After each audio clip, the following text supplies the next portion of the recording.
નમસ્કાર મિત્રો, સ્વાગત છે તમારું અમારા યુટ્યુબ ચેનલની અંદર।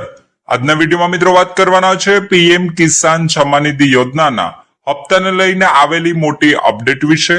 જ્યાં મિત્રો પીએમ કિસાન સન્માન નિધિ યોજનાના હપ્તાને લઈને સરકારશ્રી દ્વારા એક મોટી અપડેટ જાહેર કરવામાં આવેલી છે, એટલે કે બહાર પાડવામાં આવેલી છે, જેમાં ઉલ્લેખ કરેલો છે કે એક પરિવારમાં કેટલા લોકોને મળી શકે છે પીએમ કિસાન સન્માન નિધિ યોજનાના રૂપિયા 6,000 ની રાશિ।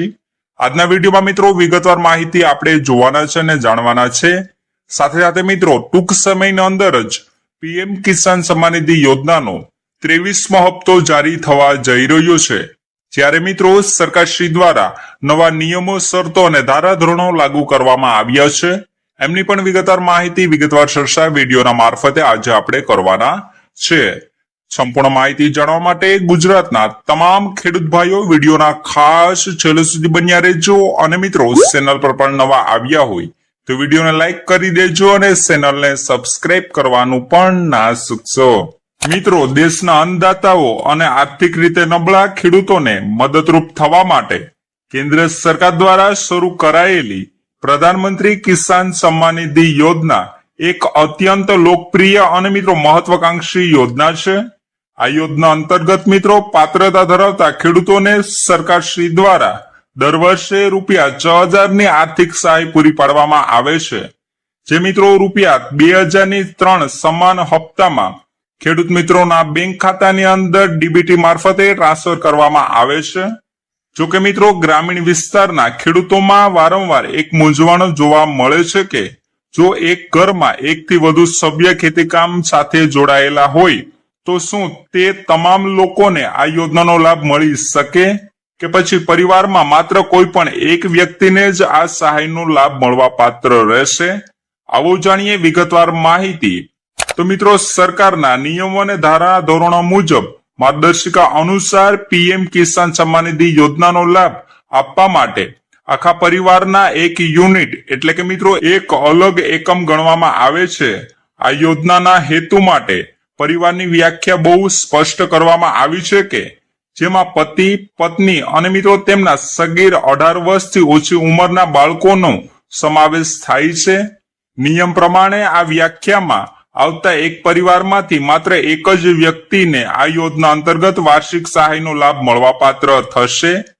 જો કે કોઈ ઘરમાં પતિ અને પત્ની બંને અલગ અલગ અરજી સબમિટ કરે છે તો તે નિયમો વિરુદ્ધ ગણાશે અને મિત્રો બંનેમાંથી એક પણ વ્યક્તિને આ યોજનાનો લાભ મળવાપાત્ર રહેશે નહીં અને અરજી માન્ય ગણવામાં આવશે નહીં।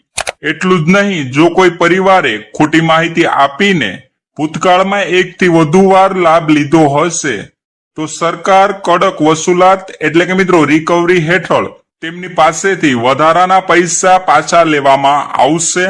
જો કે કેટલાક ખાસ અને કાયદેસરના કિસ્સામાં એક જ ઘરમાં 2 કે તેથી વધુ સભ્ય પણ આ યોજનાનો અલગ અલગ લાભ મેળવી શકે છે।